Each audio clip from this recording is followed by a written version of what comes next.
What's up guys? Happy Holy Week po sa ating lahat.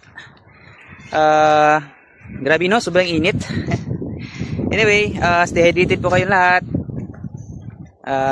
Tayo okay lang kahit nainitan tayo kasi may kasama naman tayo palagi. Protektado po tayo.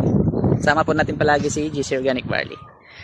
So karamihan sa ating mga kapatid ngayon, kapwa Pilipino, is nagpipinitin siya po at nagpupunta po sa mga lugar na kung saan makakapag-reflect sila. Yung iba nag-way of the cross.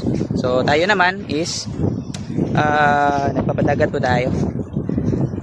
So and to give you some short information po, yung barko po yan, yung nasa Asia. So napadpad po yung barko na yan nung kasagsagan ng Bagyong Odette. So galing po yan sa kabilang isla, tapos napunta po siya dito, napadpad po siya dito. Ganyan po ka-powerful yung hangin. Yan, napakaganda na ambience natin dito, no? Sobrang hangin. Kahit mainit, okay lang kasi mahangin naman. Yan, ganyan kaganda dito.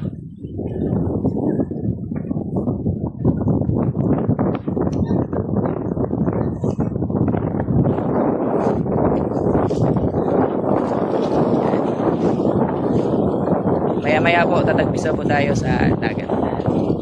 Ayan, sobrang ganda. Ayan.